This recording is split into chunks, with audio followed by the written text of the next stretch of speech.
Predicate logic.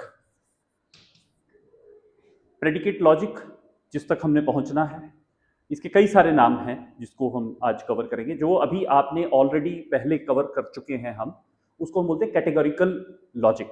तो categorical या classical, ये नाम मैं लिख देता हूं ताकि आपको डिफरेंस एक बार समझ में आ जाए कि हम अब क्या करने जा रहे हैं, पहले क्या कर रहे थे। सो कैटेगोरिकल लॉजिक या इसी को क्लासिकल लॉजिक भी कहते हैं। ये क्लासिकल लॉजिक जो है अरिस्टोटल ने जो दिया था, तो कई नाम है इसके, राइट। एरिस्टोटेलियन लॉजिक भी इसी को ही कह देते हैं। सो ये हम ऑलरेडी जो कर चुके हैं, इसी का नाम है कैटेगोरिकल लॉजिक। इसी को क्लासिकल या एरिस्टोटेलियन लॉजिक भी कह देते हैं, बिकॉज ये हमें एरिस्टोटल ने दिया था। तो एरिस्टोटल ने जब ये लॉजिक डिवाइस किया तो उसने जो टूल यूज किया मेन, वो था कैटेगरी। उसने कहा कि दुनिया जो है इसको हम कैटेगरीज के बीच के रिलेशन के तौर पे देखते हैं। तो वट एवर वी से in language, that is basically asserting the relation between categories. क्या मतलब है उसका? जैसे मैं कहता हूं कि दिस चॉक इज व्हाइट, तो चॉक एक कैटेगरी है सब्जेक्ट में। तो ये जो सेंटेंस है दिस चॉक इज व्हाइट, इस सेंटेंस के अंदर चॉक एक कैटेगरी है जिसके बारे में व्हाइट होना एक उसकी प्रेडिकेट है, या कह लो उसकी विशेषता है या क्वालिटी है। सो दो कैटेगरीज हैं, व्हाइट होना एक कैटेगरी है और चॉक होना एक कैटेगरी है, ठीक है। सो दो कैटेगरीज के बीच का रिलेशन है, दिस चॉक इज व्हाइट, है ना। इसका मतलब क्या हुआ कि व्हाइट नाम की कैटेगरी के अंदर ये चॉक पूरे का पूरा मेंबर है। सो चॉक नाम की category is the member of white नाम की कैटेगरी। अगर मैं कहता हूं ऑल चॉक्स आर व्हाइट, तो उसका क्या मतलब हो जाएगा कि चॉक नाम की कैटेगरी का हर मेंबर व्हाइट नाम की कैटेगरी का भी मेंबर है। क्या हो रहा है फिर? The sentence which is making a meaning to your mind, ये जो सेंटेंस है जो आपके माइंड को एक मीनिंग जनरेट कर रहा है, ये सेंटेंस किस लिए जनरेट कर रहा है? क्योंकि ये दो कैटेगरीज के बीच का रिलेशन असर्ट कर रहा है। ये बेसिक आइडिया है अरिस्टोटल का। सो अरिस्टोटल ने सारी दुनिया के मीनिंग मेकिंग को, लॉजिक को यहां से शुरू किया। इस वजह से इस लॉजिक को हम कैटेगोरिकल लॉजिक बोलते हैं। फाइन। लेकिन दिस वर्क फॉर 2000 ईयर्स। इसी पे काम चल रहा था हमारा मोर देन 2000 ईयर्स। 2500-3000 साल भी हो गए होंगे शायद, नॉट एबल टू रिकॉल कब से है। मतलब जब से अरिस्टोटल है तब से लेके 20वीं शताब्दी तक, 20th सेंचुरी तक हम लोग इस पे टिके हुए थे। अब कुछ लोगों ने कहा कि इसकी एफिशिएंसी काम नहीं कर रही है, अगर इसके ऊपर बेस्ड कंप्यूटेशनल मॉडल्स बनाने हैं, अगर इसके ऊपर बेस्ड हमने मैथमेटिकल आर्ग्यूमेंट क्रिएट करना है, और अगर पूरी दुनिया के मैथमेटिक को भी रिड्यूस टू लॉजिक कर लेना है, तो उसके लिए हमें इस लॉजिक को थोड़ा और पावरफुल करना होगा। तो वो पावरफुल कैसे किया लोगों ने, that I am going to show you today. तो वो जो हमारा विच इज द सब्जेक्ट आज का, तो हम कैटेगोरिकल की जगह अब हम बात कर रहे हैं प्रेडिकेट लॉजिक, लेकिन थोड़ा सा डिफरेंस है उसमें, वो मैं अभी बाद में बात करूंगा। अभी मैं इसका नाम रखूंगा प्रोपोजिशनल लॉजिक, राइट।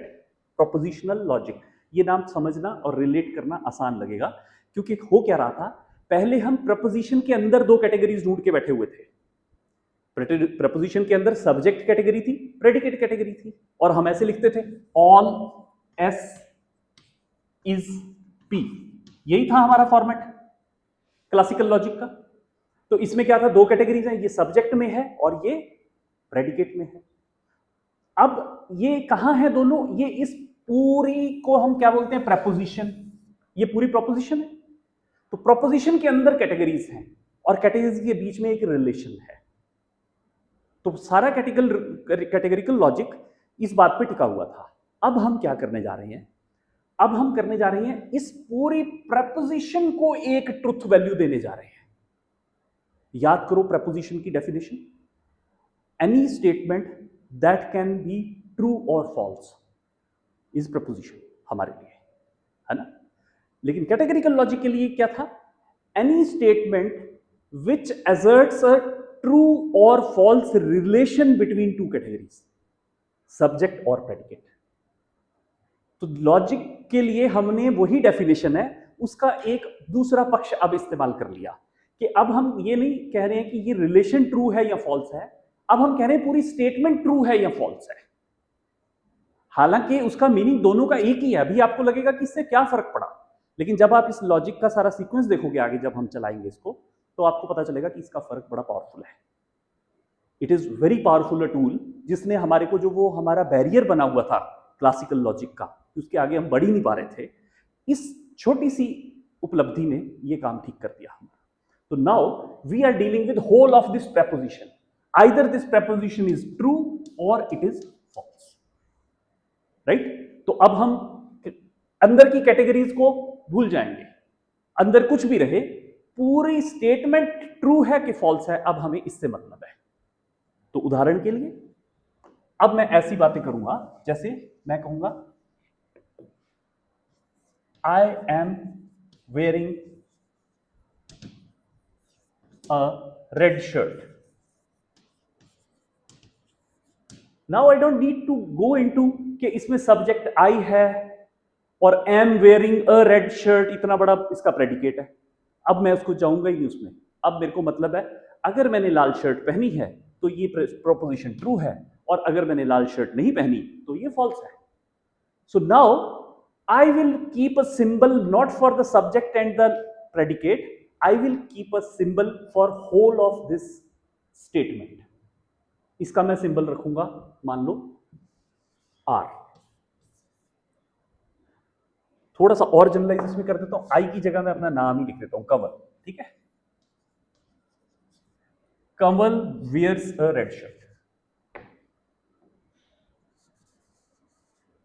लो, तो हमने कहा Kanwal wears a red shirt को पूरा सिंबल हमने कर दिया R. So Kanwal wears a red shirt, अगर ये बात ट्रू है तो आर इज ट्रू, और अगर ये बात फॉल्स है तो आर इज फॉल्स। फाइन। तो अब सिंबलाइजेशन को हमने इस हद तक रिड्यूस कर दिया कि पूरी की पूरी प्रपोजिशन के लिए सिंगल कैपिटल लेटर को एज अ सिंबल यूज करेंगे, right.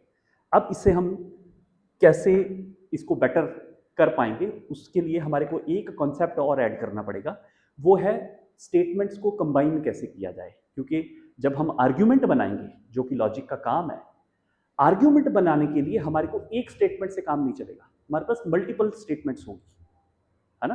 Kamal wears a red shirt, all red shirts are may be warm, so Kamal is feeling warm in this red shirt. तो ये बन गया एक पूरा आर्ग्यूमेंट।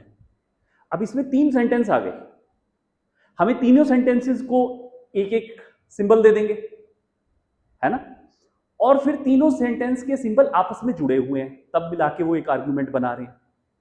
अब ये काम करने के लिए हमारे को इनको जोड़ने का भी तरीका सोचना पड़ेगा कि कैसे जुड़ेंगे। सो राइट, एक स्टेप हो गया, एक कॉन्सेप्ट हो गया कि पूरी प्रपोजिशन को एक कैपिटल लेटर से रिप्रेजेंट कर देना। कोई भी प्रोपोजिशंस आप सोच सकते हो, इसमें सब प्रोपोजिशंस हमारे लिए एक कैपिटल लेटर है। ठीक है, Jyoti is a good student, ji,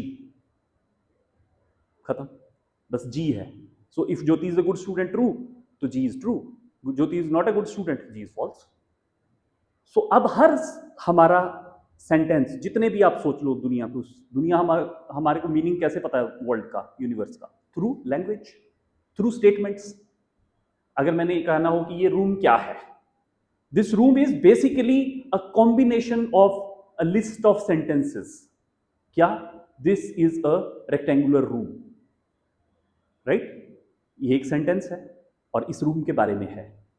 this rectangular room is used as a classroom for MA1, right. दूसरा सेंटेंस है, इसी रूम के बारे में है। This room has a capacity to hold 50 students, इसी रूम के बारे में अनदर सेंटेंस है।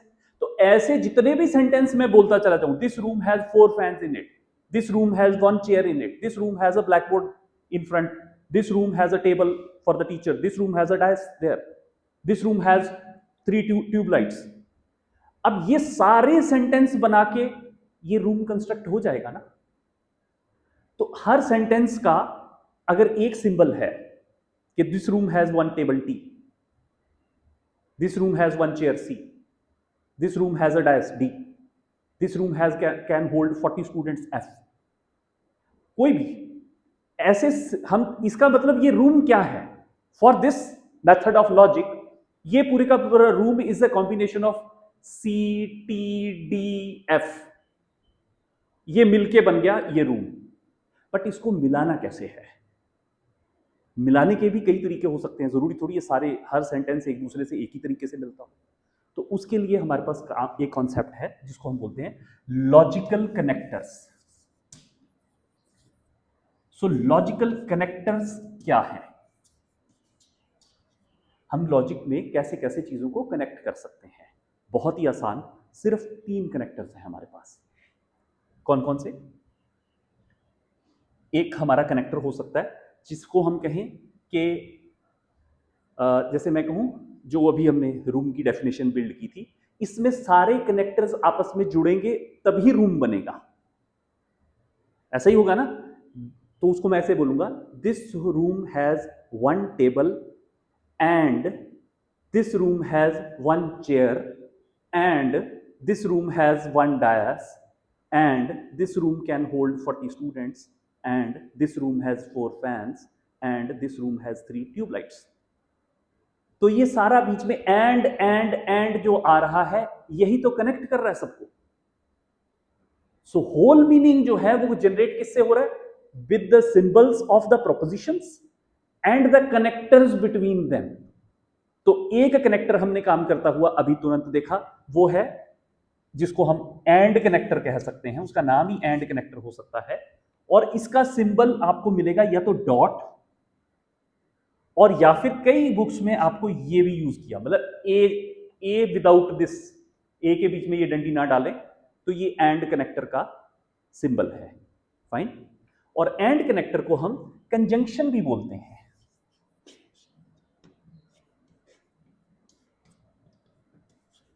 So it is a conjunction. तो यानी कि this room is the conjunction of C chair, D dais, T table, F 40 students, T 3 tubes, है ना? So this room is a conjunction of all these propositions. Conjunction कर दी propositions की, ये room बन गया, है ना, इन लैंग्वेज। तो सिंबॉलिक लॉजिक ऐसे काम करता है यूजिंग दिस कंजंक्शन, जिसको हमने सिंबलाइज किया एंड, या फिर ये भी इसका सिंबल है। ये 2 सिंबल्स इसमें यूज होते हैं। नाम इसके 2 हैं, एंड भी कह सकता है कोई और कंजंक्शन भी कह सकता है, या कई बार सिंपली कहते हैं डॉट, जैसे एस डॉट टी। तो कोई डॉट यूज करे, या conjunction of S and T कहे, या फिर एस एंड टी कह दे, या एस ये वाला सिंबल डाल के टी बोल दे, सबका एक ही मतलब है कि ये दोनों कंजंक्शन में है। They have a relation of connected through a conjunction. ठीक है? तो जो 2 चीजें या 3 या 4 चीजें जो हमने कनेक्ट की, उन सबको क्या बोलेंगे हम? कंजंक्ट्स, है ना? तो ये हमारे है।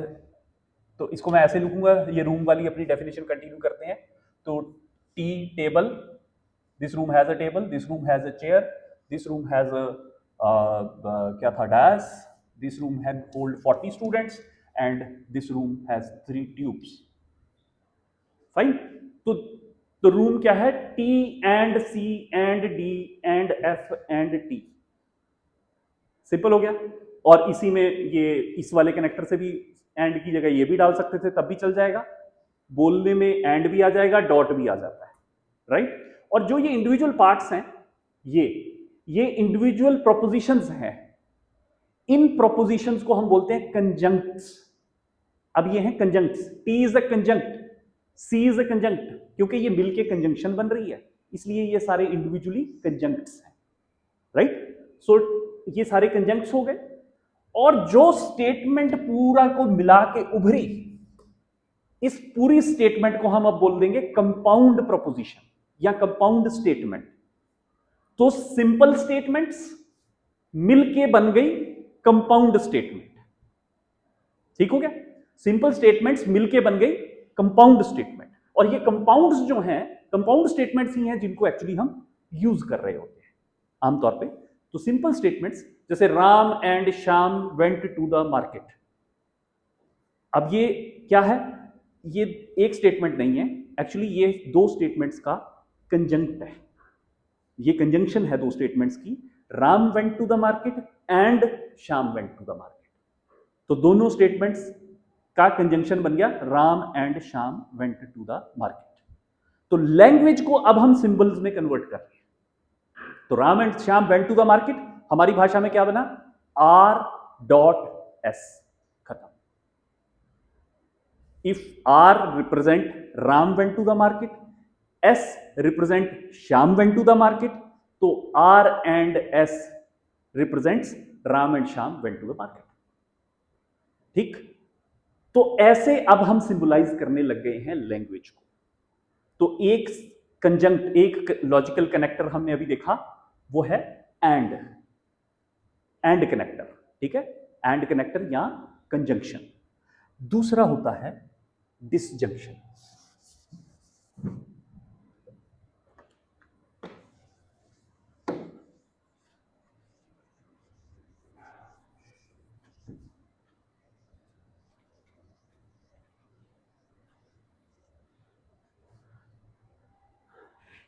तो डिसजंक्शन क्या होती है,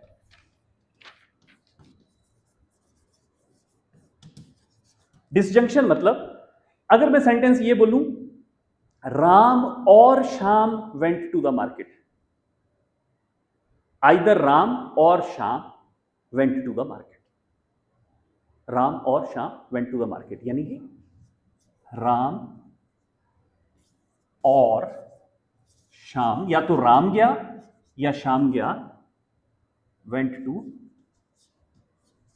मार्केट।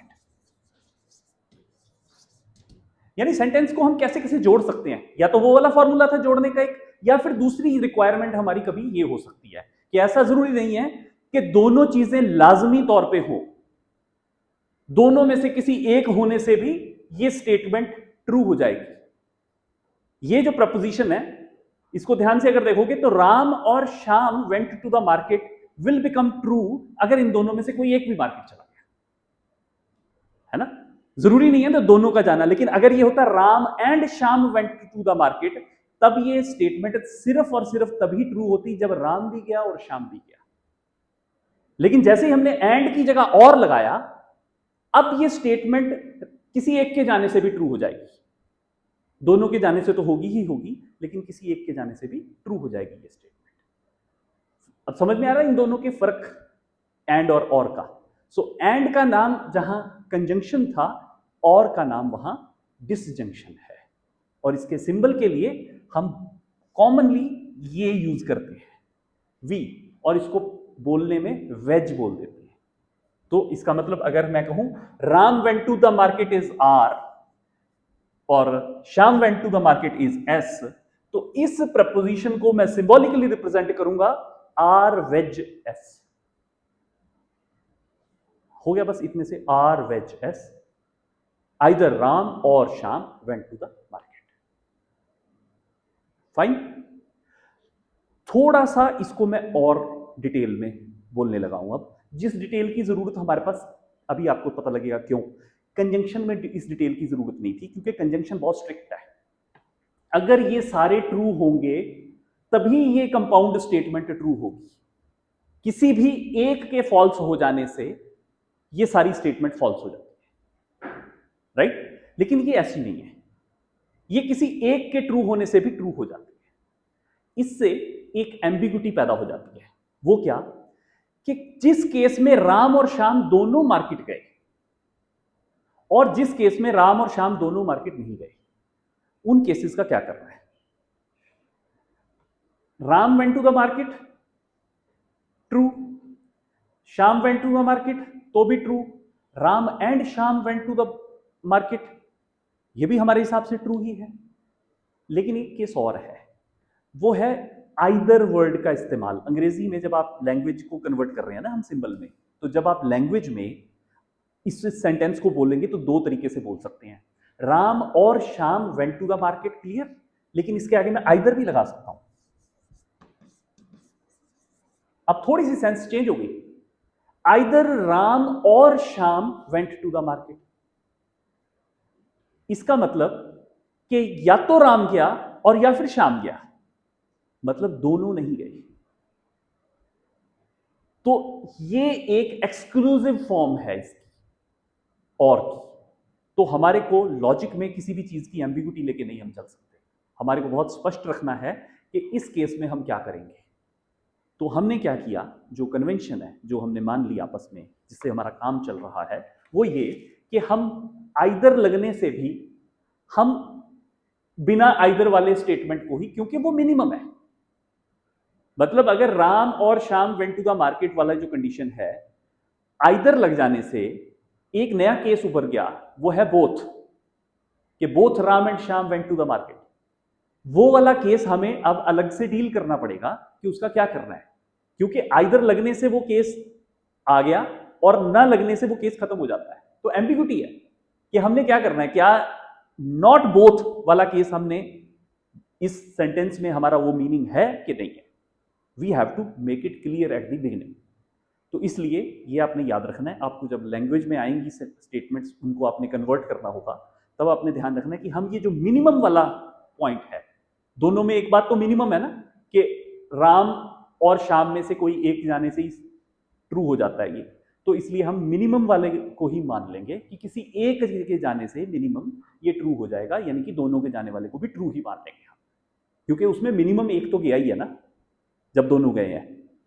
तो वो वाली सेंस जो एक पॉसिबिलिटी आ गई थी आइदर लगने से कि आइदर राम और Shyam went to the market, उससे ये पॉसिबिलिटी आ गई थी कि दोनों के इकट्ठे जाने की संभावना शायद नहीं है, तो हमने उसको रद्द कर दिया कि दोनों इकट्ठे भी चले जाएंगे तब भी हम यही मानेंगे कि कम से कम एक तो चला ही गया ना, तो इसलिए उसको हम ट्रू बोल देंगे।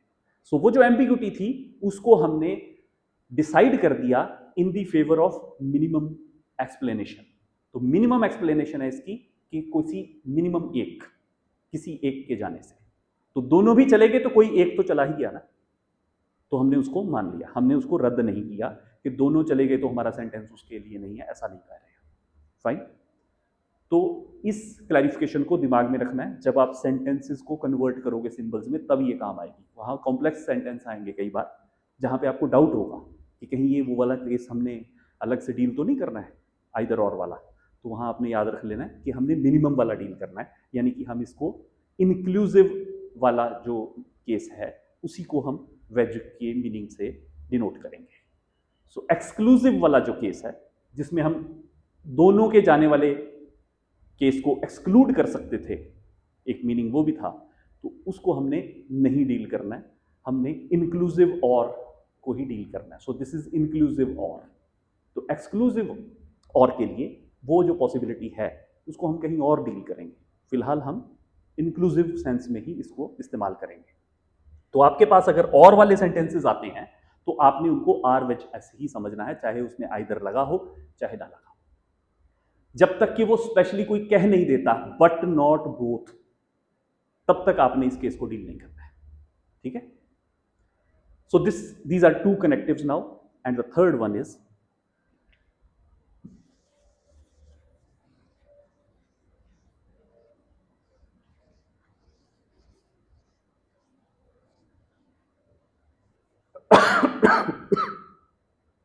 नेगेशन।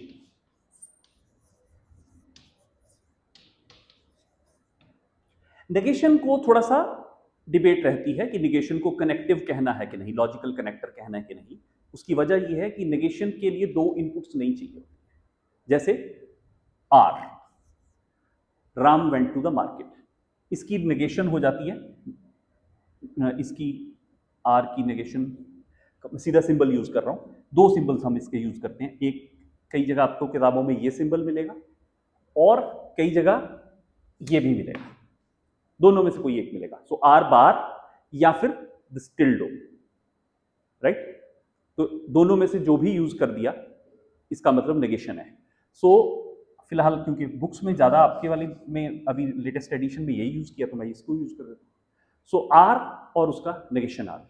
सो आर की नेगेशन, नेगेशन ऑफ आर। पढ़ना कैसे है इसको, how do you deal with it. जैसे Ram went to the market, अगर इसकी निगेशन कर दें यानी निगेशन आर, तो इसको पढ़ना है हमने, it is not the case that R. So इसको, ये जो पोर्शन है टिल्डो का, इसको आपने ऐसे पढ़ना है, it is not the case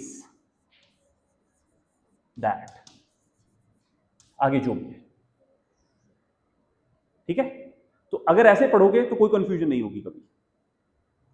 so it is not the case that R, so it is not the case that Ram went to the market. So not R का मतलब या निगेशन आर का मतलब क्या है कि it is not the case that Ram went to the market, Ram market गया ऐसा नहीं हुआ। सो श्याम मार्केट गया ऐसा नहीं हुआ। सो निगेशन। सो इसको ऑपरेटर तो पक्का ही बोल सकते हो आप, जनरली इसको कनेक्टिव्स में गिन लिया जाता है, लेकिन कोई कोई बहुत स्पेसिफिक होगा, आपसे अगर कोई पूछ ले कि इसको कनेक्टर गिनना है कि नहीं, तो आप राइडर दे सकते हो कि हालांकि ये कनेक्टर इसलिए नहीं है because it is not connecting any two things, लेकिन ये लॉजिकल ऑपरेटर जरूर है because it is operating upon are.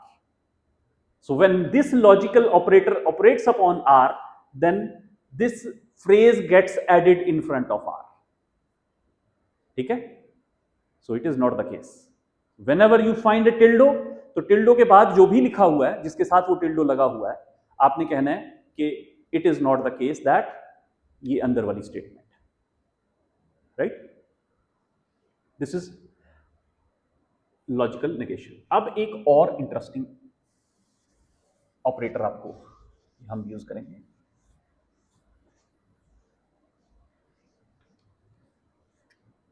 ये होता है जिसको हम कहते हैं, सेंटेंसेस में हमारे को कंडीशंस भी डील करनी होती है। जैसे कि मैं कहूं, हमारे साह सर वाली एग्जांपल इन मेमोरी ऑफ हमारे रिस्पेक्टेड टीचर, बारिश होगी तो किसान खेत को जाएगा, if it rains then the farmer will go to the fields, ठीक है।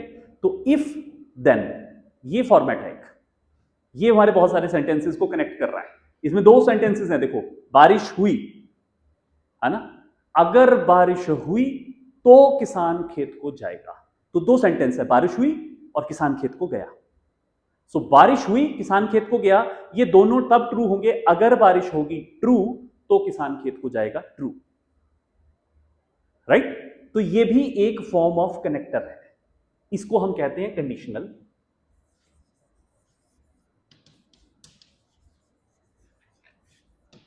कंडीशनल कनेक्टर है ये, और इसको रिप्रेजेंट करते हैं हम इससे, हॉर्सशू से, राइट। तो इसका मतलब ये होता है, अगर मैं कहता हूं आर हॉर्सशू एस, अगर राम बाजार जाएगा तो श्याम बाजार जाएगा, ठीक है। So if Ram goes to the market then Shyam will go to the market, ठीक है। सो इफ देन कंडीशनल हो गया। और इसको हम ऐसे जब पढ़ोगे तो इसको ऐसे बोलना है, इफ आर देन एस। जब भी आपको ये कंडीशनल दिखे बीच में लगा हुआ, तो उसका एक मतलब है इफ आर देन एस, ठीक है। बैठ गया दिमाग में? थोड़ी थोड़ी चीजें ऐड करनी है साथ ही साथ ही। इसको कहने का एक और तरीका है, इसको कहने का एक तरीका है, इसका नीचे लिखता हूं मैं, आर इंप्लाइज एस। आर हुआ तो फिर एस भी हुआ होगा, आर इंप्लाइज एस। इसका मतलब यह है कि अगर ये स्टेटमेंट ट्रू है, if R then S true है, तो आर इंप्लाइज एस का मतलब यह है कि केवल आर को चेक करके आप पता कर सकते हो कि एस तो हुआ ही होगा क्योंकि ये ट्रू है। अगर ये गिवन है कि दिस स्टेटमेंट इज ट्रू, तो फिर सिर्फ आर के होने से एस का होना हम पता कर सकते हैं, इसलिए इसकी इंपॉर्टेंस है कंडीशनल की हमारे लिए। सो इस फॉर्म में भी इसको यूज करते हैं, आर इंप्लाइज एस, ठीक है। क्या ऐसा क्यों लग रहा है कि कुछ ये क्वेश्चन है सर कंफ्यूजन है? मेरा सर ये क्वेश्चन है कि मुझे ये चीज़ समझ नहीं आई कि इफ आर देन एस और आर इम्प्लाइज एस, ये सेम सिंबल होगा तो ये सेम चीज़ होगी। हाँ एकदम सेम है, तो सेम है, हमें लेकिन कैसे पता आपको लगे? अलग अलग फॉर्म में, क्योंकि लैंग्वेज को हमने सिंबल्स में कन्वर्ट करना है। अभी के लिए हम बोल रहे हैं कि इंग्लिश लैंग्वेज को कन्वर्ट कर रहे हैं, हम कर तो किसी भी लैंग्वेज को सकते हैं, फिलहाल हम इंग्लिश लैंग्वेज को कन्वर्ट करने के लिए सिंबलाइजेशन कर रहे हैं। तो सिंबलाइजेशन में क्या होगा, सिंबलाइजेशन फिक्स है लेकिन लैंग्वेज फिक्स नहीं है।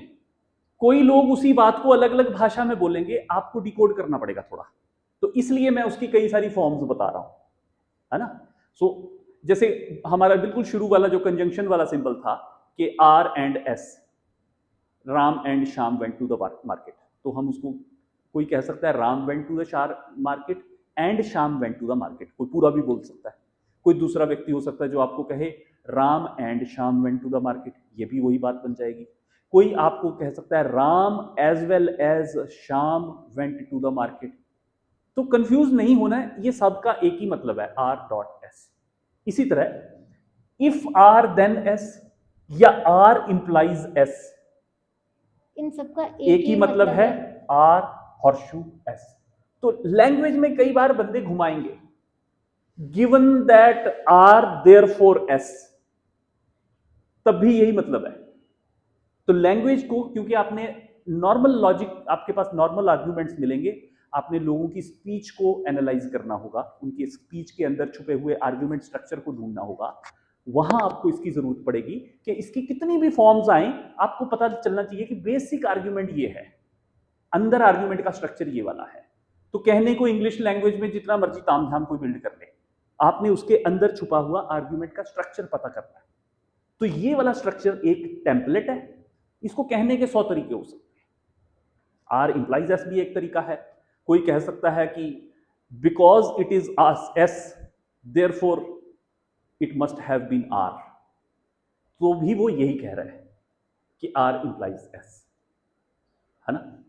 सर दैट मीन्स कि अगर आर ट्रू है तो ऑटोमेटिकली एस भी ट्रू हो ही जाएगा। अगर ये ट्रू गिवन है तो, हाँ ये अगर ये सेंटेंस ओवरऑल गिवन ट्रू है तो फिर आर के ट्रू होने से पक्का है कि एस भी ट्रू हुआ होगा, नहीं तो ये ट्रू नहीं होना था, फॉल्स हो जाता, है ना। मतलब अगर हॉर्स ट्रू है तो that means the whole statement is true.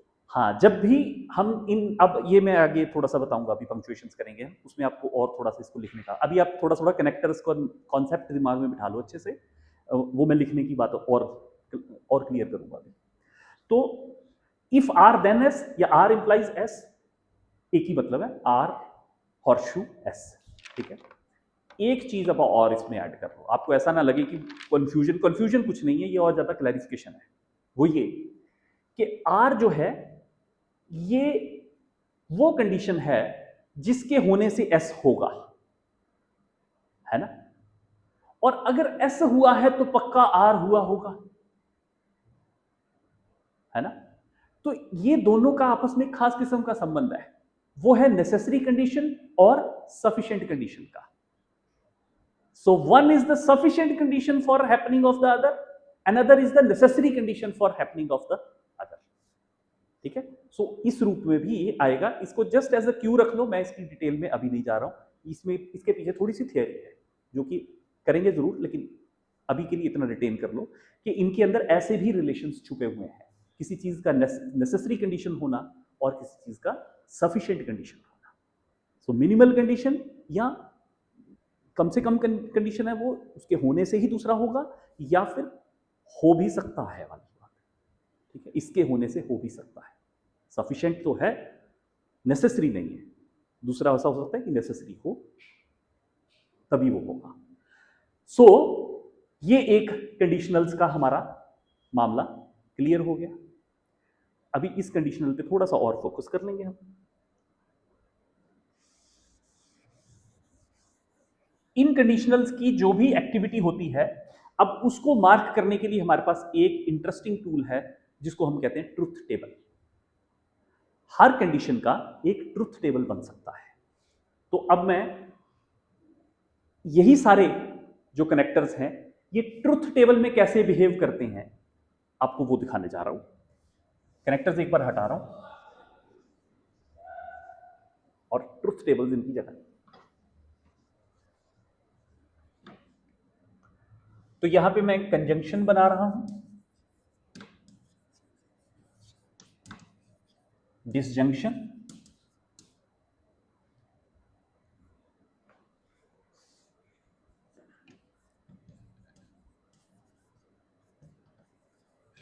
और नेगेशन, और कंडीशनल।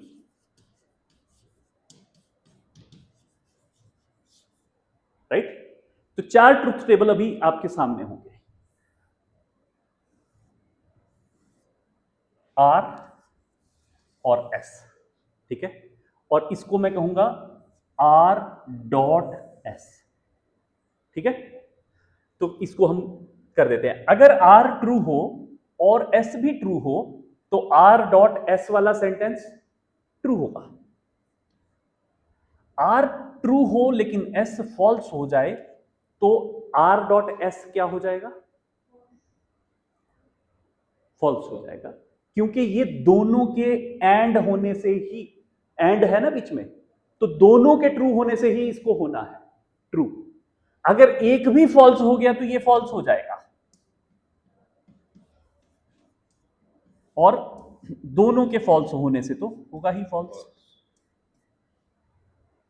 ठीक है, this thing clear? Truth table कैसे बनाया हमने? तो R and S, R dot S, ये इनपुट्स हैं, ये आउटपुट है, ऐसे भी सोच सकते हो इसको। ठीक है, तो इनपुट्स दोनों ट्रू हैं, आउटपुट ट्रू। इनपुट दोनों में से एक भी फॉल्स होने से आउटपुट फॉल्स हो जाती है, तो इसका truth table T triple F बन जाता है हमारा। राइट? इसको देख लो,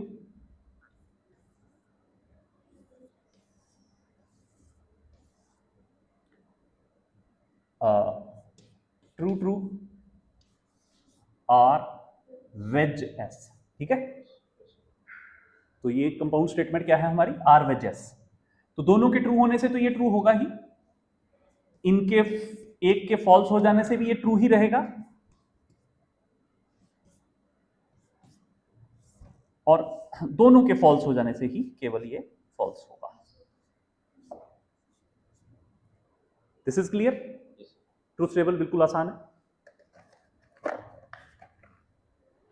नेगेशन का ट्रूथ टेबल, क्योंकि दोनों पे नहीं हमने करना है तो एक पे ही कर देते हैं। इसमें एक ही नेगेशन, एक ही पे ऑपरेट करती है, दो के बीच में ऑपरेट नहीं करती, सिंगल पे ऑपरेट करती है। तो आर को ही मैं रख लेता हूं, एस का भी वैसे ही बन जाएगा। सो आर और नॉट आर, इसको नॉट आर भी बोल सकते हो, है ना? सो आर एंड नॉट आर। सो ये ट्रू तो ये फॉल्स, ये फॉल्स तो ये ट्रू। फाइन। और अब आता है आर एस और आर इंप्लाइज एस। ठीक है, इफ आर देन एस। तो आर ट्रू है और एस भी ट्रू है तो ये ट्रू हो ही जाएगा। फाइन। ये ट्रू है, ये फॉल्स हो गया मान लो, तो क्या होगा? स्टेटमेंट कहती है if it rains then the farmer will go to the fields.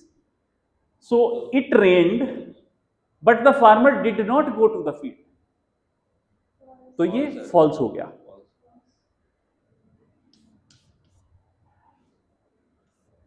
It didn't rain but the farmer went to the field, अब क्या होगा? यहां पे एम्बिग्यूटी है, हमें फैसला लेना होगा कि हम किसको डील करेंगे, क्योंकि अब दोनों में से क्या हुआ? कंडीशन वाली जो स्टेटमेंट है ये फॉल्स है, लेकिन जो आउटपुट होनी थी, अगर कंडीशनल ट्रू होता तो आउटपुट क्या होनी थी? फार्मर ने खेत में जाना था, आउटपुट ट्रू हो गई, फार्मर खेत पे चला गया। तो दोनों बातें, अगर आप कंडीशनल को लाजमी शर्त मान लोगे तो आपको मानना पड़ेगा कि फिर तो फार्मर खेत पे गया तो गलत कर दिया उसने, जब उसको नहीं जाना था, जब रेन हुई नहीं थी। लेकिन अगर हम इसको आउटपुट के एंगल से देखें तो फिर उस हिसाब से बात तो आउटपुट की थी। रेन होने से फार्मर ने खेत पे जाना था, रेन नहीं भी हुई, वो चला गया तो आउटपुट ट्रू हो गई। तो हमें कोई फैसला लेना होगा, हमने फैसला लिया ट्रू रखने का इसको। ठीक है, इसको ट्रू रखने का ही हमने फैसला लिया। उसके मैं और एक्सप्लेनेशन दूंगा अभी थोड़ी देर में। कर सकते हैं, हो सकता था, डिपेंडिंग अपॉन हम इसको इंटरप्रेट कैसे करते हैं। अगर हम इस बात को ऐसे इंटरप्रेट करते हैं कि कंडीशन के ट्रू होने पे ही अगर फार्मर खेत जाता तभी हम इस सेंटेंस को ट्रू मानते हैं, यह भी एक इंटरप्रिटेशन हो सकती है। एक इंटरप्रिटेशन यह हो सकती है कि कुल मिला के मसला तो फार्मर के खेत पे जाने का था, वो तो चला ही गया, कंडीशन ट्रू हुई ना हुई इससे फर्क क्या पड़ता है। इस केस में भी हम दोनों में से इफ एंड देन को हम कैसे इंटरप्रेट करते हैं उस पर डिपेंड करेगा कि इसको ट्रू माने के फॉल्स। ठीक है, मैं इसको और बताऊंगा अभी आगे कि क्यों इसको ही हमने फॉल्स ट्रू ही क्यों माना, लेकिन फिलहाल हमने कन्वेंशनली इसको हमने मान लिया कि इसको हम ट्रू इंटरप्रेट करेंगे अपने इस कंडीशनल को और हॉर्सशू को। और ये बहुत इंपॉर्टेंट है क्योंकि ये बार बार आपको आर्गुमेंट के अंदर आएगा, वहां आपको फैसला लेना होगा कि यहां पे मैंने क्या करना है। ठीक है, और लास्ट केस, अगर दोनों फॉल्स हो गए, ना बारिश हुई और ना किसान खेत को गया, अब क्या करना है? ये तो ट्रू ही हो गया ना, अगर बारिश होती तो वो खेत चला जाता। हाँ, बारिश नहीं हुई और वो नहीं गया, खेत भी नहीं गया तो तब भी ट्रू, कंडीशनल होगा। स्टेटमेंट ट्रू है। हाँ सर, अगर बारिश होती तो उसको खेत को जाना था, अब नहीं हुई और वो नहीं गया तो ट्रू, राइट? तो दिस इज ऑल्सो ट्रू। अब ये ट्रुथ टेबल का आपने ये वजह हमने जो जो डिस्कशन की ये आपको याद रखनी पड़ेगी, क्योंकि इसमें से अगर कोई भी और इंटरप्रिटेशन लोगे इसकी आप तो ये गलत हो जाएगा, राइट? अब इनमें किसी में कोई प्रॉब्लम नहीं है, ये क्लियर है सारे, इन तीनों में कोई प्रॉब्लम नहीं है। अगर कोई इंटरप्रिटेशन का मसला है वो यही है बस। ठीक है, तो इन तीनों को तो अपने दिमाग में क्लियरली कंसाइन कर लो अच्छे से कि ये इसमें तो कोई डाउट नहीं है किसी को, अब इसमें कोई एम्बिग्यूटी है ही नहीं, है ना? दोनों में से किसी एक के ट्रू हो जाने से ये ट्रू हो जाता है, और दोनों के ट्रू होने से ये ट्रू होता है, दोनों के किसी एक के ट्रू हो जाने से ये ट्रू हो जाता है। तो क्लियर है, ठीक है, कोई एम्बिग्यूटी नहीं, और नेगेशन बिल्कुल ही फर्मली क्लियर है। तो ये तीनों अब हमारे बहुत ही फर्म ग्राउंड के ऊपर हमारा ये लॉजिकल स्ट्रक्चर खड़ा हुआ है। फाइन, जहां एम्बिग्यूटी है उसको थोड़ा सा और क्लियर कर।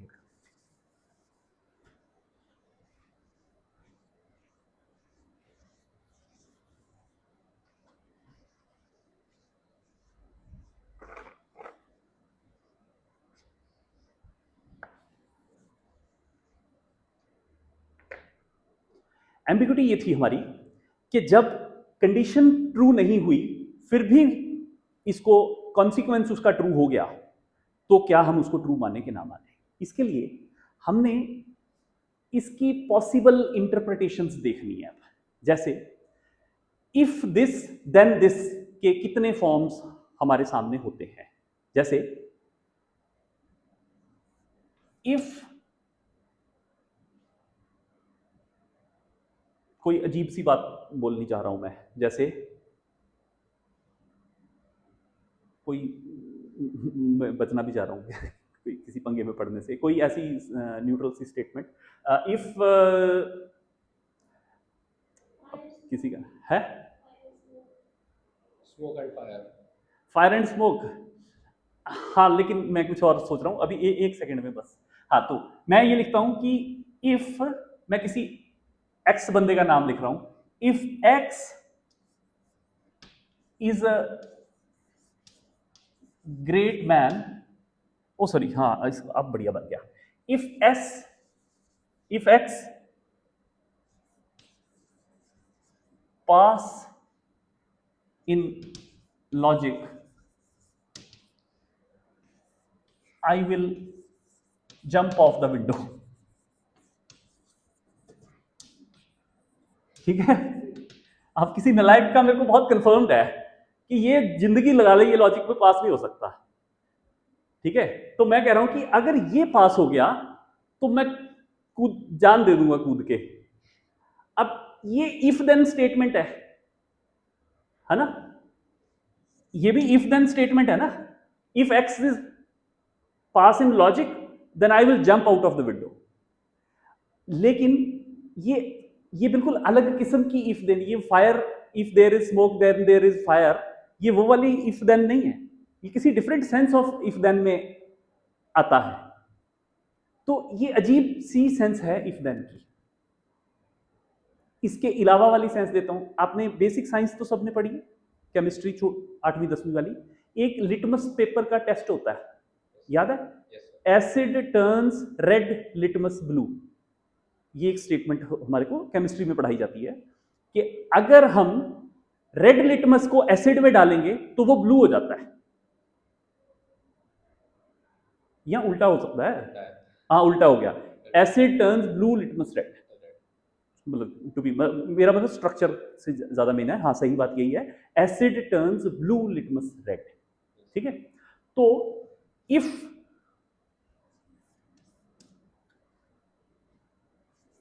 we drop blue litmus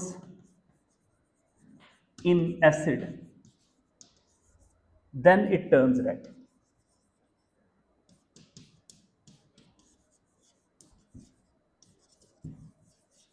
ठीक है, एक ये सेंटेंस है।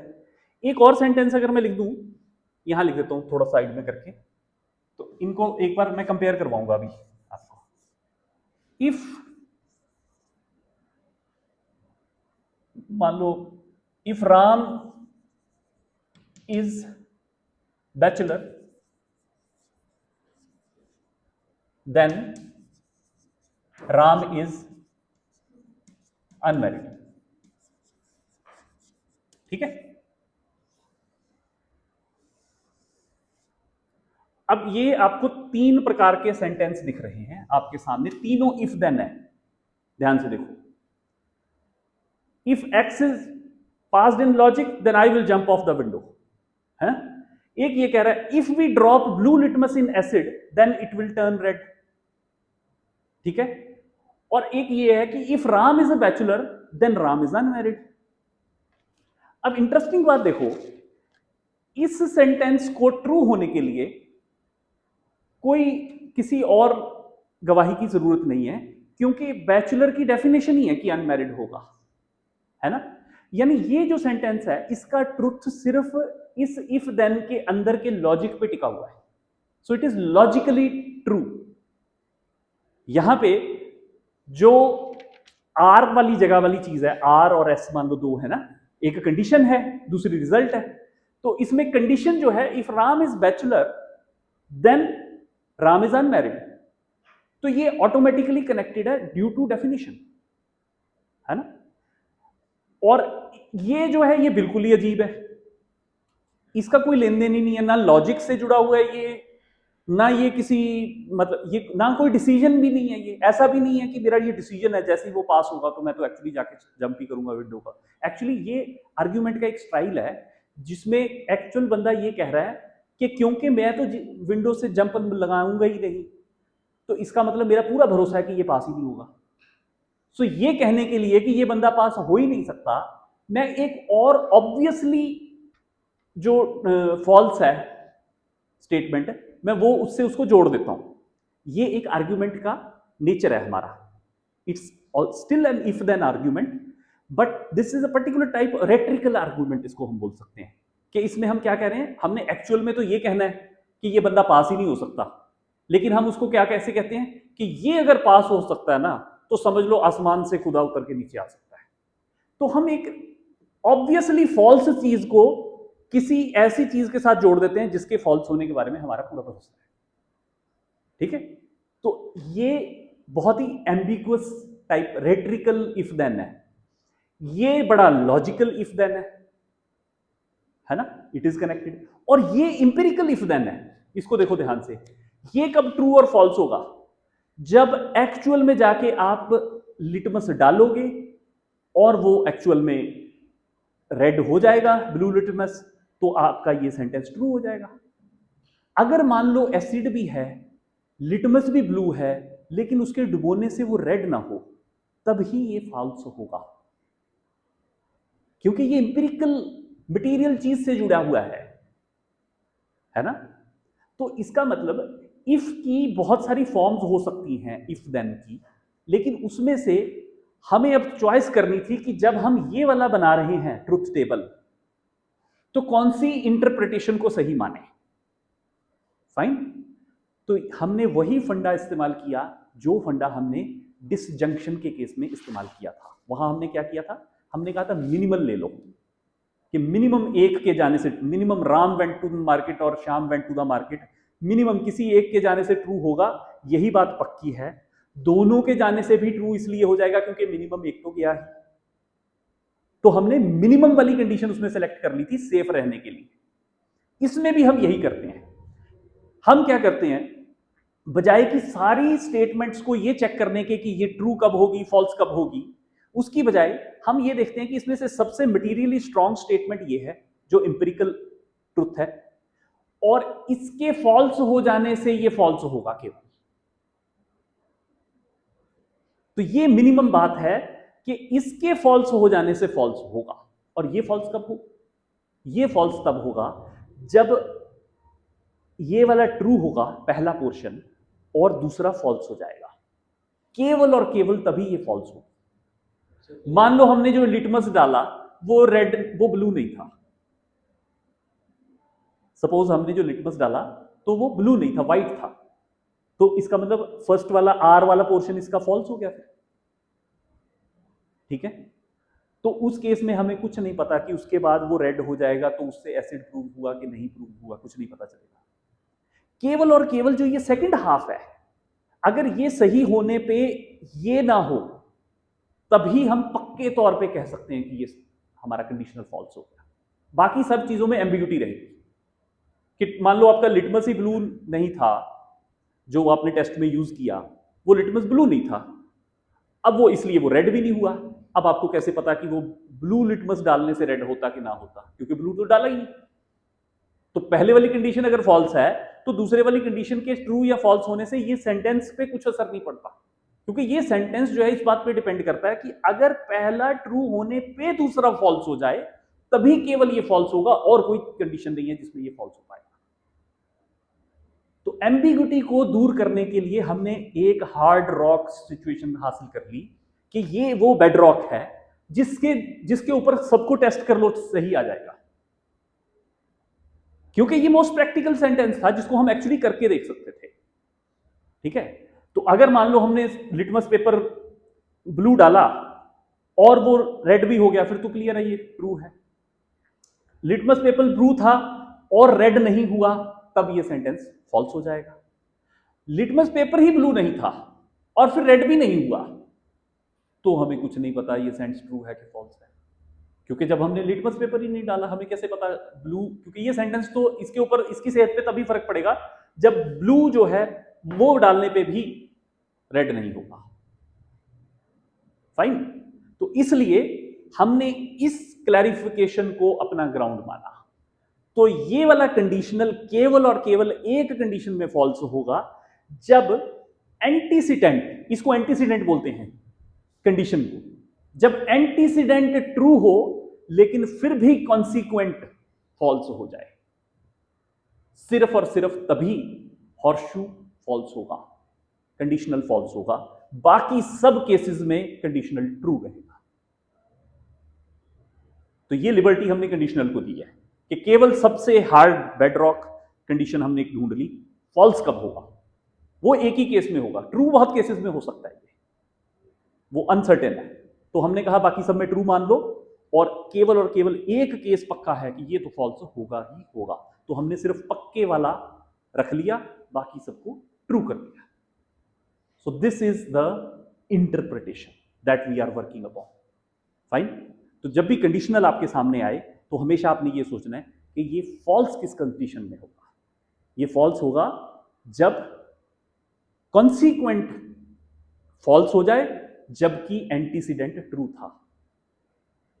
ठीक, सिर्फ और सिर्फ तब ये फॉल्स होगा, यानी किसान, बारिश हुई और किसान खेत को नहीं गया तब ये पक्का फॉल्स होगा, बाकी सब केसेस में पक्का नहीं है, ट्रू ही होगा, इसलिए ट्रू होगा। ठीक। तो हमें लॉजिक में जब भी कोई हमने कन्वेंशन फाइनल करनी है उसकी कोई इंटरप्रिटेशन साथ में मार्क कर देनी होती है, ताकि कल को किसी दिन कोई नया सिस्टम ऑफ लॉजिक बना ले जिसमें इसका भी हल कर दे कोई, तो ठीक हो जाएगा। फिलहाल हमारे पास यही है। राइट। इससे काम भी चल रहा है हमारा actually. So this is all about connectors. ये सारे आपके कनेक्टर्स कवर हो गए। हमने कंडीशनल देख लिया, कंजंक्शन देख ली, डिस्टिंक्शन देख ली और नेगेशन देख ली। तो 4 किस्म के कनेक्टर्स या कह लो लॉजिकल ऑपरेशंस वो हमने देख लिए। यही वो 4 कंडीशंस के ऑपरेशंस हैं जो आपने बार बार करने होंगे। ठीक है, एक एनालॉगस की तरह मैं आपको बता रहा हूं, उसको हमने बहुत डील नहीं अभी करना है, कोई स्पेशली बोलेगा तो डील करना पड़ सकता है। वो क्या है? वो है अगर इसको, इस कंडीशनल को हम बाई कंडीशनल बना दें कि आर के होने से एस होगा और एस के होने से ही आर होगा। बाई कंडीशनल, बाई कंडीशनल का मतलब होता है if and only if. R is true if and only if Ram goes to the market if and only Shyam goes to the market. यानी कि क्या मतलब हो जाएगा इसका कि ये दोनों एक साथ ही मार्केट जाएंगे। तो राम तभी मार्केट जाएगा अगर श्याम मार्केट जाएगा। तो इफ एंड ओनली इफ की कंडीशन होती है, इसको बाई कंडीशनल भी बोल देते हैं। अगर ये स्पेसिफिकली कहीं आ जाए, लिखा हो बकायदा इफ एंड ओनली इफ, तब हम उसको इफ एंड ओनली इफ में डील करेंगे। तब हम क्या करेंगे कि जो जिसमें मतलब Ram goes to the market if and only if Shyam goes to the market, तो जिस केस में श्याम नहीं जा रहा, फॉल्स है, वो ये वाला भी हो जाएगा। तो ये दोनों ही फॉल्स हो जाएंगे। ठीक है, तो ये पर्टिकुलर केस है। ठीक?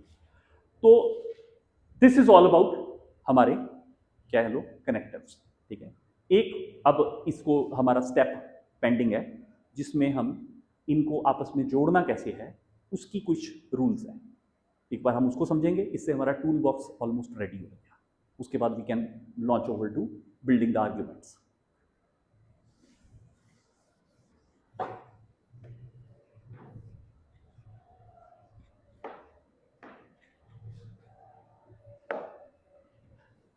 अगला पोर्शन समझने के लिए इंग्लिश की एक बात याद करो, या हिंदी में भी आपने ऐसी चीजें सुनी होंगी, जैसे हम कई बार कहते हैं कि सेंटेंस का मीनिंग चेंज हो जाता है अगर पंक्चुएशन मार्क गलत डाल दिया जाए। आपने ये सुना है ना, रोको मत जाने दो, या फिर रोको मत जाने दो। फर्क क्या है दोनों में? सिर्फ कॉमा की लोकेशन चेंज हुई है। तो पंक्चुएशन मार्क की लोकेशन चेंज हो जाने से मीनिंग चेंज हो जा रहा है ना? इसको अब हमें कवर करना पड़ेगा अपने लॉजिकल सिस्टम में भी। लॉजिकल सिस्टम की भी कोई पंक्चुएशंस बनानी पड़ेगी। जैसे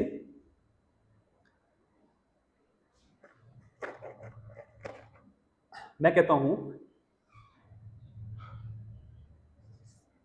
इफ शी वर्क्स हार्ड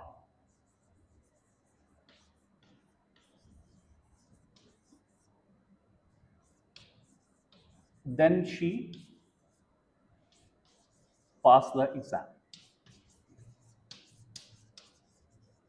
बहुत क्लियर है, सिंपल है, कोई एम्बिग्यूटी नहीं आएगी इसमें। लेकिन अगर मैं ऐसे कहूं आइदर शी वर्क हार्ड और शी फेल्स द एग्जाम, मतलब अगर मैं शी पास द एग्जाम को मैं बना दूं,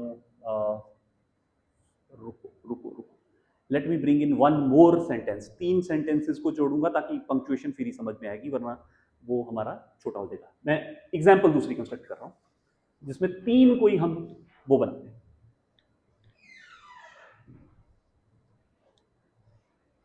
एक एग्जाम्पल जो हमारी पॉपुलरली हम यूज करते हैं वही चलाते हैं हम। इसमें टेप्स कौन लगा देता है बोर्ड के ऊपर आके?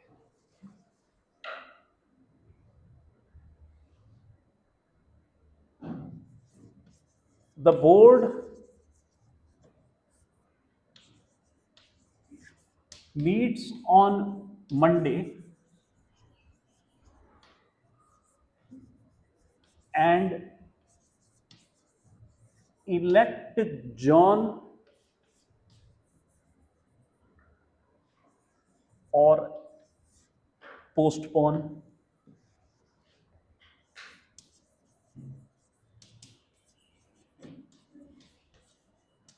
the election.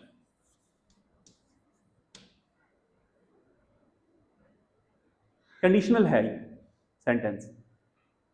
बोर्ड मंडे को मीटिंग होगी बोर्ड की और जॉन को इलेक्ट करेगा, नहीं तो इलेक्शन पोस्टपोन हो जाएगी।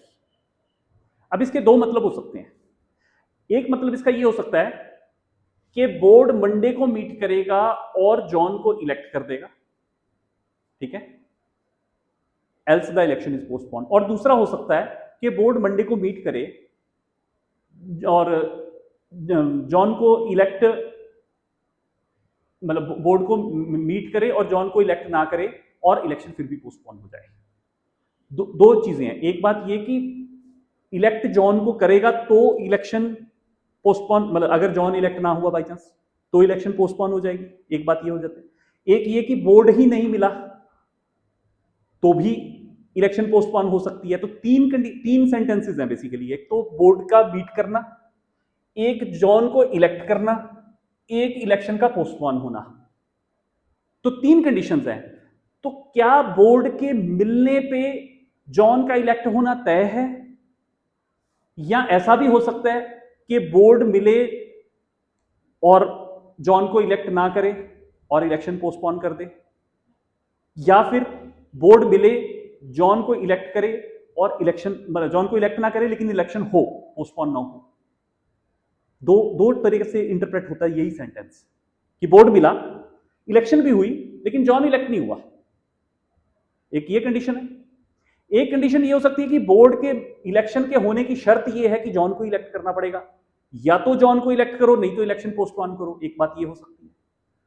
दूसरी बात ये हो सकती है कि बोर्ड मिले और किसी को भी इलेक्ट करे या फिर इलेक्शन को डेफर कर दे। इस बात का कोई लेन देन नहीं है कि इलेक्ट कौन होता है, जॉन को कर भी सकते हैं नहीं भी कर सकते हैं। तो कौन सा मीनिंग इस सेंटेंस का हमने इंटरप्रेट करना है, ये बात एम्बिगुअस है, ये क्लियर नहीं हो रही है इसमें। मतलब ये कि बोर्ड का मिलने को अगर मैं कहूं B, board meets, election it elects John तो जे, और इट पोस्टपोन्स द इलेक्शन को पी। तो एक काम ये हो सकता है, इसका मतलब बोर्ड मिले, जॉन को इलेक्ट करें और इलेक्शन पोस्टपोन ना हो, है ना। एक केस हो सकता है कि बोर्ड मिले, जॉन को इलेक्ट ना करे और इलेक्शन पोस्टपोन भी ना हो। यह भी एक इंटरप्रिटेशन है, क्योंकि हम कह रहे हैं ना the board meets on Monday and elect John और एल्स पोस्टपोन द इलेक्शन। मतलब ये कि बोर्ड मिला, इलेक्शन भी करवाई, जॉन को इलेक्ट नहीं किया, मान लो। इलेक्शन करवाने का मतलब है ये वाला फॉल्स हो गया, पोस्टपोन नहीं की और इलेक्शन करवाई। अब इलेक्शन करवाई तो या तो जॉन इलेक्ट होगा या तो नहीं होगा, ठीक है। और इलेक्शन नहीं हुई तो जॉन इलेक्ट होगा। तो इनमें से हम किस इंटरप्रिटेशन को मान रहे हैं, ये सेंटेंस के अंदर अपने आप से क्लियर नहीं है, ये आपको क्लियर करना पड़ेगा, राइट। ये क्लियर करना पड़ेगा। इस तरह की चीजों को क्लियर करने के लिए हमारे पास तरीका क्या होता है, हम ब्रैकेट्स यूज करते हैं, हम ब्रैकेट टुगेदर करते हैं। कौन सी कंडीशन शर्त है, मतलब जैसे ये कि बोर्ड मिले और जॉन को इलेक्ट करे या फिर पोस्टपोन कर दे इलेक्शन को। एक इसकी ये कंडीशन पॉसिबल है ना।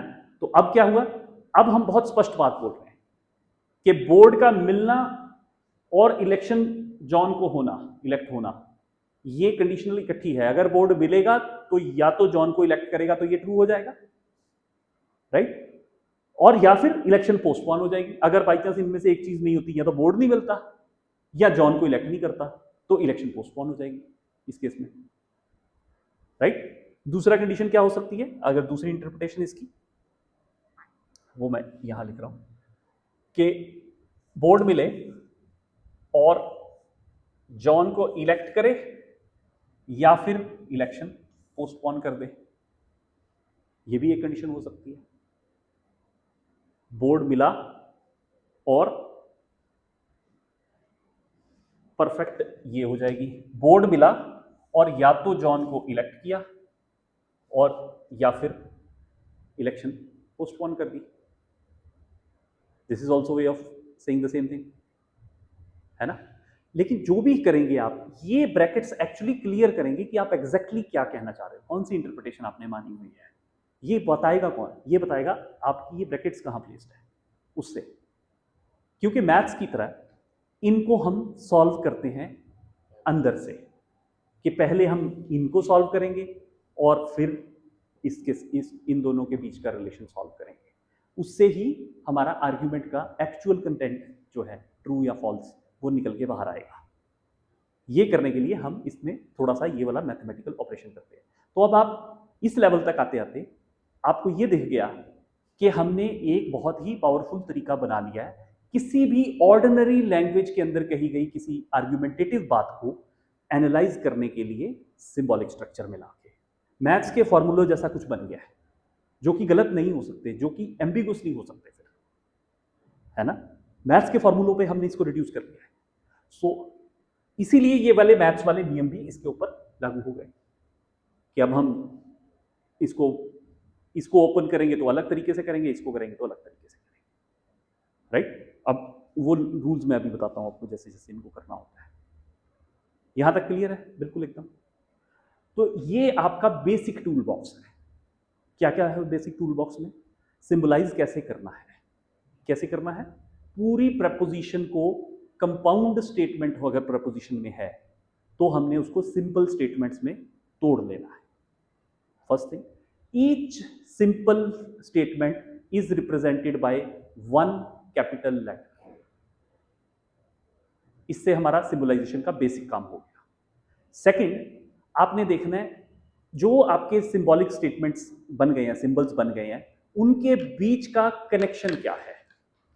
क्या वो एंड वाला कनेक्शन है, कंजंक्टिव है वो नेचर में, या वो डिसजंक्टिव है, या वो नेगेशन वाले हैं, या वो इफ देन फॉर्म में है। ठीक है, तो इसको अब आपने इनमें से जिस भी फॉर्म में वो है, वो वाली जो आपके सिंबल्स आपने यूज किए, उन सिंबल्स के बीच में वो जो पर्टिकुलर कनेक्टर है वो आपने डाल देना है। ठीक हो गया। ये इतना जब आपने कर लिया, लास्ट काम जो आपने करना है वो है कि सही जगह पे पंक्चुएशन मार्क्स आ जाए, ताकि इस किस्म की जो एम्बिगुइटी बची हुई है कि क्या बोर्ड मीट करेगा और जॉन को नहीं भी इलेक्ट कर सकता, इलेक्शन होगा फिर इलेक्शन पोस्टपोन नहीं होगा, या उसको करना ही पड़ेगा, अगर वो नहीं कर पाता है तो इलेक्शन पोस्टपोन करेगा, तो क्या करेगा, एग्जैक्टली क्या कहना चाह रहे हैं, तो वो एग्जैक्ट अब पता चलेगा। ब्रैकेट्स कहाँ डालते हैं, इसको बोलते हैं पंक्चुएशन। तो पंक्चुएशन कहाँ पे की, जैसे वो कॉमा था ना, वही चीज अब हम इनके अंदर ब्रैकेट से, और ब्रैकेट्स कैसे कैसे यूज करते हैं, ये भी यूज करते हैं, लंबे लंबे सेंटेंस आएंगे तो इसके बाद अगला लेवल स्क्वायर ब्रैकेट्स का आ जाएगा। ठीक है, और उसके बाद एक लेवल आ जाएगा कर्ली ब्रैकेट्स का। ठीक है, तो हमने सिंगल यूनिट से स्टार्ट करके मल्टीपल ब्रैकेट्स तक को सॉल्व करना है। तो ये सब करने के बाद आपको नजर क्या आ रहा होगा कॉपी के ऊपर, वो दिखाता हूं।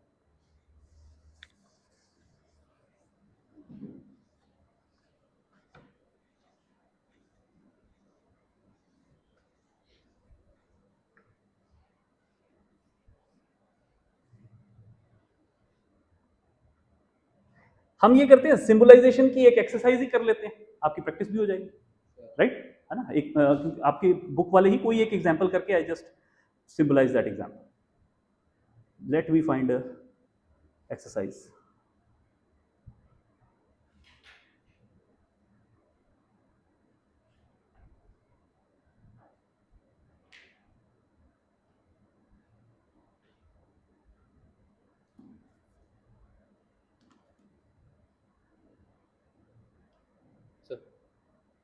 हाँ है मेरे पास, लो।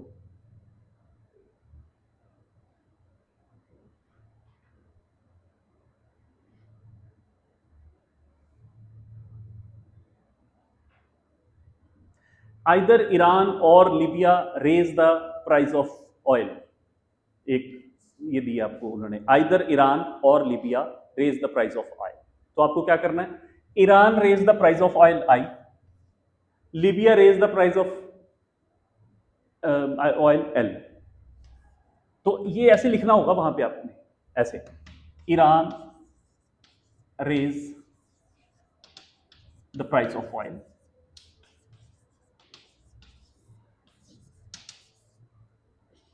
और L से Libya raise the price of oil. ठीक है, तो सेंटेंस है उनका कहना है either Iran or Libya raise the price of oil. तो हमारा जो कंपाउंड स्टेटमेंट है वो क्या बन गई, आई वेज एन, दैट्स ऑल। ठीक है, तो आपने क्या करना है, पहले सिंबल बता देना कि मैं आई को किसके लिए। कई बार तो आपको स्टेटमेंट के अंदर ही दे रखा होता है कि if I stand for this, L stand for this, then construct this argument, ऐसा लिखा रहता है। तो ये एक सिंपल एग्जांपल है, थोड़ी सी कॉम्प्लेक्स एग्जांपल को ले लेते हैं।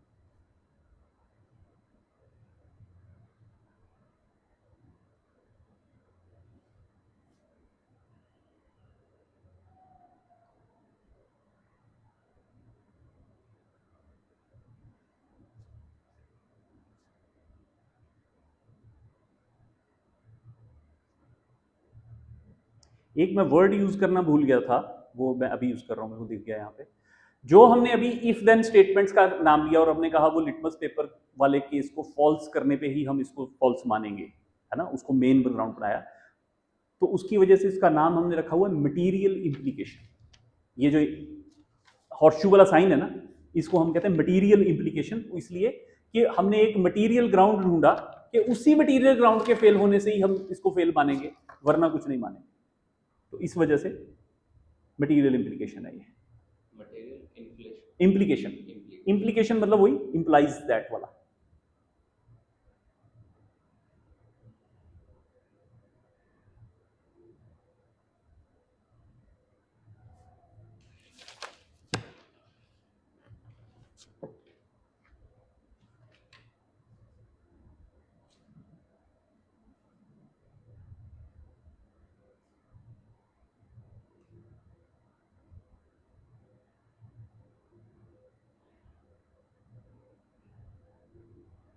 एक्सरसाइज मिल नहीं रही, आप ढूंढना जरा, आर्ग्यूमेंट फॉर्म एंड रेफुटेशन।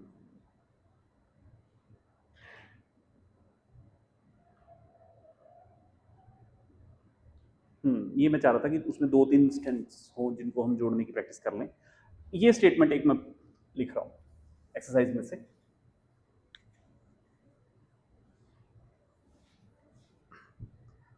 ये है if Argentina does not mobilize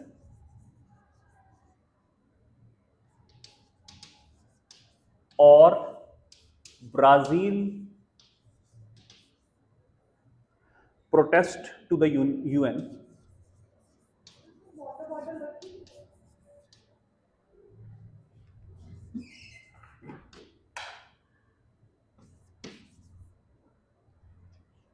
if Argentina does not mobilize or if or Brazil protests to the UN, then Chile will call for a meeting of all Latin American states. Then protest to the UN, then Chile will call for meeting of Chile will call for a meeting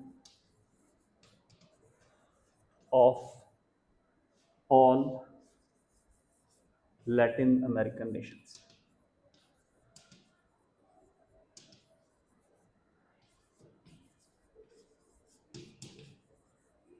Look at this sentence. ये एक argument है ना? तो ऐसे ऐसे arguments को अब हम बड़े आराम से कवर कर लेंगे। If Argentina does not mobilize or Brazil protest to the UN, then Chile will call for a meeting of all Latin American nations. Right? तो हमने क्या करना होगा, अर्जेंटीना डज नॉट मोबिलाइज है, तो हम थोड़ा सा अपनी चाहे तो हम इसको भी कह सकते हैं कि A stand for Argentina does not mobilise, लेकिन हम उल्टा करते हैं, हम कहते हैं A stand for Argentina mobilise.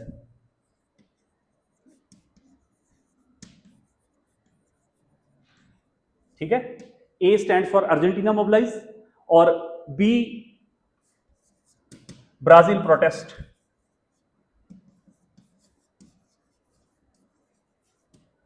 ठीक है, Chile will call for a meeting, सी।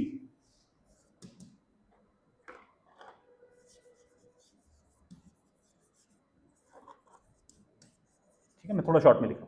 तो A means Argentina protest, Argentina mobilise, B means Brazil protest और C means Chile call for a meeting.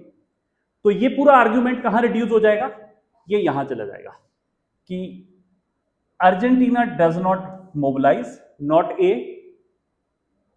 यही कह रहा है ना वो, अर्जेंटीना डज नॉट मोबिलाइज।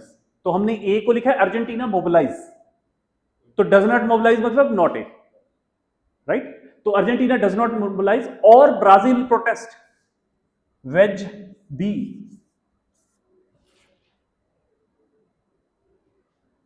अगर ऐसा होता है कि अर्जेंटीना डज नॉट मोबिलाइज या फिर ब्राजील प्रोटेस्ट नहीं करता है, then Chile will call for a meeting. तो सारी की सारी इस स्टेटमेंट को हमारे सिंबॉलिक लॉजिक में यहां रिड्यूस कर दिया। फाइन, सो नॉट ए और B leads to C, implies C. ठीक है, और ये ध्यान रखना, अब ये ब्रैकेट्स, अगर ये ब्रैकेट में यहां ना डालूं तो गड़बड़ हो जाएगी। तो इसका मतलब क्या हो जाएगा, not A and B implies C भी हो सकता था ये, तब मीनिंग बदल जाएगा, है ना। अगर मैं ये वाली ब्रैकेट यहां से हटा के यहां डाल दूं तो इसका मीनिंग बिल्कुल अलग हो जाएगा। इसका मीनिंग फिर क्या हो जाएगा, अगर ये लिखूं तो not A wedge B implies C, अगर ये लिखूं तो इसका क्या मीनिंग होगा, ज्योति बोलोगी। अर्जेंटीना डज नॉट मोबिलाइज और इफ ब्राजील, क्या था, Brazil protest then Chile will call for the meeting. ठीक है, या तो ये, या फिर अगर ब्राजील भी, मतलब पहले ये टेस्ट होगा फिर ये टेस्ट होगा कि अगर ब्राजील नहीं करता है then Chile will call for a meeting of Latin American countries, right. तो इससे इतना फर्क पड़ता है ब्रैकेट से। तो ब्रैकेट्स बहुत ध्यान रखनी है, ब्रैकेट्स को हम कहते हैं पंक्चुएशन। ये हमारी सेंटेंस, जो नॉर्मल इंग्लिश में हमारा सेंटेंस की पंक्चुएशंस है, वो वाला काम यहां ब्रैकेट्स करते हैं। तो ये गलत है, ये सही है जो हमने किया, ठीक है, राइट। तो ऐसे ऐसे आपको लिखे हुए बहुत सारे मिलेंगे वहां पे, जिनको आपने, पहली बात तो इस पे प्रैक्टिस कर लेना बहुत सारे सेंटेंसेस को। एक्सरसाइज का पेज नंबर, ये एडिशन का कोई डिफरेंस ना हो जाए पुराने नए का, so you go for page number 326, आपकी जो इरविन कॉपी वाली किताब है उसमें ये एक्सरसाइजेस दे रखी हैं। इसमें दोनों आपको एक्सरसाइज दे रखी हैं। एक उसने कहा if A B and C are true statements and X Y Z are false statements, determine which of the following are true using the truth table for the horseshoe, the dot, the wedge and the curve. तो ये भी एक करके हम देख सकते हैं ताकि आपको आ जाए कैसे करना है ना।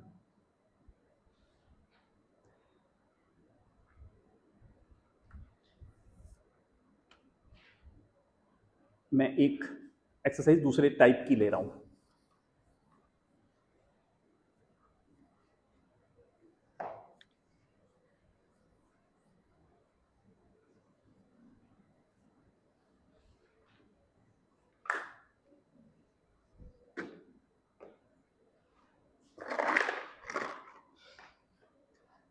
I am taking this example. मैं थोड़ी छोटी ले रहा हूं बिकॉज फिर ब्लैक बोर्ड पे जगह कम हो जाती है। ऐसा लेता हूं जिसमें ए भी हो, एक्स भी हो, और हो सके तो बी वाई कुछ दूसरे भी हो, है ना। A B Y and X, हाँ ठीक है। ये 14th ले रहा हूं मैं। इसमें ए है,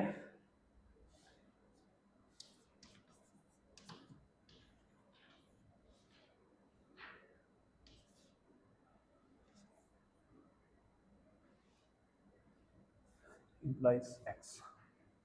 तो इसका कहना है कि ए बी और सी ट्रू है, X Y and Z false है। तो इसका क्या मीनिंग निकलेगा, ये जो हमारे सामने है, राइट। तो कैसे करना है हमने, बेसिकली जब हमें ट्रू फॉल्स पता लग गया, नाउ दैट मीन्स हम ट्रूथ टेबल वाला फॉर्मूला अपना लगा सकते हैं। ए ट्रू है इंप्लाइज बी भी ट्रू है इंप्लाइज ये फॉल्स है, इंप्लाइज ये है क्या, एक्स है फॉल्स। ठीक है, तो इसमें मेन बात यह है कि हम शुरू कहां से करेंगे। आपको देखो ये स्ट्रक्चर थोड़ी सेंस बनाने वाली बात है। जहां भी जो भी ये लॉजिकल ऑपरेटर्स कहीं भी ब्रैकेट्स के अंदर हैं उनको पहले सॉल्व करना है, और जो बिल्कुल इंडिपेंडेंट हैं जैसे ये वाला जो है इसके इधर कोई ब्रैकेट नहीं है, या अगर होती भी तो ये खुद ब्रैकेट से बाहर है, ये किसी भी ब्रैकेट में रैप्ड अप नहीं है, तो ये फाइनल मेन ऑपरेटर है हमारा। ये भी आपने विजुअल प्रैक्टिस करनी है कि बहुत सारे क्वेश्चंस को देखना है और हर एक में ये आइडेंटिफाई करने की कोशिश करनी है कि विजुअल ऑपरेटर कौन सा है, विजुअली मेन ऑपरेटर कौन सा है। तो इस केस में ये मेन ऑपरेटर है क्योंकि ये ब्रैकेट से बाहर है, बाकी सब ऑपरेटर्स ब्रैकेट के अंदर है। ठीक है, अगर इधर भी कुछ होता, मान लो एफ इंप्लाइज समथिंग कुछ और आगे होता, तो भी वो ब्रैकेट के अंदर होते बाकी सारे। ये केवल वो ऑपरेटर है जो ब्रैकेट के बाहर है, right. So the one which is outside the bracket is the main operator. तो ये मेन ऑपरेटर है। अब इनको कैसे हम देखो, ट्रू इंप्लॉइज, यहां पे ट्रू इंप्लाइज फॉल्स, तो सबसे पहले इसको सबसे अंदर वाले को हम सॉल्व करेंगे, फिर इसके बाहर ये पड़ा हुआ इसको सॉल्व कर लेंगे, फिर जो भी इसका निकलेगा उसको और इसको सॉल्व करेंगे, राइट। तो ये सीक्वेंस है हमारा। तो इसको सबसे अंदर वाले को पहले सॉल्व करेंगे हम। तो दिस वन इज ब्रैकेट को, इसको इस ब्रैकेट को सॉल्व कर रहा हूं मैं अब। ट्रू इंप्लाइज फॉल्स, क्या मतलब हुआ इसका, ये कनेक्टर ट्रू होगा कि फॉल्स होगा। यहां पे ये पूरी स्टेटमेंट ट्रू है कि फॉल्स है, ट्रूथ टेबल देखो, फॉल्स है सर, क्योंकि ये वही ओनली कंडीशनल है जो फॉल्स होता है हमारा, हाँ सर। कि जब आपका एंटीसीडेंट ट्रू हो और फिर भी कॉन्सिक्वेंट फॉल्स हो तो ये लॉजिकल ऑपरेटर फॉल्स होता है। सो दिस इज फॉल्स, इसके नीचे लिखता हूं सेंटर में फॉल्स। ठीक है, और ये ट्रू है और ये फॉल्स है, अगेन सेम कंडीशन दोबारा, फॉल्स तो ये वाला connector is false to false. अब इसको और इसको देखो, तो ये क्या बन गया, फॉल्स इंप्लाइज फॉल्स ट्रू हो गया। which is true. So this solves to truth. जादू माइक ले लो, आपका क्वेश्चन डील हो जाएगा अच्छे से। हाँ सर बोलो, हमें ये कैसे पता लगेगा कौन सा ट्रू है कौन सा फॉल्स है? बोला है। ऊपर सबसे ऊपर। हाँ, ये वाला ना, हाँ ये जी। क्वेश्चन का पार्ट है। They have said that all A B and C are true, all X Y and Z are false. ये बोला हुआ उसने, this was given to us as the part of question. तो क्वेश्चन में हमें उसने बताया कि फॉल्स कौन है ट्रू कौन है, वैल्यूज दी, और फिर हमें कहा कि अब बताओ इस पूरे की वैल्यू क्या निकलेगी। सो this is one form of question. ये प्रैक्टिस है, बस मेंटल प्रैक्टिस है एक तरह से आप। सो this is one form of the question. इससे पहले वाला हमने एक फॉर्म किया जिसमें आपको एक लंबा सा सेंटेंस कोई दे रखा होगा, आपने उसको स्मॉल स्टेटमेंट्स में तोड़ना है, हर स्टेटमेंट के लिए कोई एक सिंबल रखना है, और फिर उनके अंदर क्या लॉजिकल कनेक्शन है वो ढूंढना है, ब्रैकेट्स कहां पे आएंगी वो ढूंढना है। So these are the two things that you will be able to do on the basis of जो भी अभी तक हमने किया। ये आप सॉल्व कर सकते हो। You are in a position to solve all this। अच्छे से जो प्रैक्टिस आपने करनी है that is about making the truth table, क्योंकि ये वाली सॉल्यूशंस ट्रूथ टेबल से हो रहे हैं। अगर आपको पता है कि बाय कंडीशनल जो है वो कब फॉल्स होता है और कब ट्रू होता है, तभी आप चेक कर पाओगे कि यहाँ ट्रू होने से और यहाँ फॉल्स होने से ये क्या होगा, फॉल्स होगा कि ट्रू। ठीक है, this came from the one line of the truth table. अगर वो याद नहीं आ रहा तो मैं यहां बना देता हूं एक बार। R S and R implies S, तो ये ट्रू ये भी ट्रू, ये ट्रू ये फॉल्स तो ये फॉल्स, ये फॉल्स ये ट्रू तो भी ट्रू, ये फॉल्स और ये फॉल्स तो भी ट्रू। ये हमने ट्रूथ टेबल बनाया हुआ था। तो हमारे पास कंडीशन आई ये ट्रू और ये फॉल्स है ना, तो ये ट्रू और ये फॉल्स, तो फिर नेट आया ये इसकी वैल्यू फॉल्स हो गई तो इसकी वैल्यू फॉल्स है। ऐसे हमने सॉल्व किया, रिलेटेबल। ठीक है, सो इतना एक बार मेरे को लगता है कि लेट अस डू दिस। ये एक्सरसाइज आज आप कर लो और कल वी कैन कंप्लीट जो भी बचा हुआ है हमारा, कोशिश करेंगे कि कल चाहे थोड़ी लंबी क्लास हो जाए लेकिन we will cover everything else, ठीक है। फिर बच जाएगा क्वांटिफिकेशन, वो अगर पॉसिबल हुआ तो I will do before Sir, you. ये कब है आपके predicate- exams? Predicate logic, prepositional logic और सिंबॉलिक लॉजिक ये सारी एक ही चीजें हैं। ये एक ही चीज है। With different इसमें से words. जिसको प्रेडिकेट लॉजिक कहा, वो पर्टिकुलर वर्ड हम इसकी एक ब्रांच में यूज करते हैं। Actually this all is modern symbolic logic जो हम अभी कर रहे हैं। इसकी फर्दर दो फॉर्म्स हैं, एक प्रेडिकेट लॉजिक जिसमें क्वांटिफिकेशन हम करेंगे, और एक मॉडल लॉजिक जो कि थोड़ा सा अलग एक लॉजिक है, right, that is modal logic. वो एक अलग फॉर्म ऑफ लॉजिक है, सोल क्रिप्के ने दी थी। तो लेकिन सारे ये है मॉडर्न लॉजिक का part, they are all part of modern logic या symbolic logic. So broad area is symbolic logic. उसके फर्दर दो पार्ट्स हैं, एक क्वांटिफिकेशन वाला पार्ट है और एक हमारा मोडालिटी का पार्ट है। फाइन, और कोई क्वेश्चन आपका? ऑल क्लियर, डन है।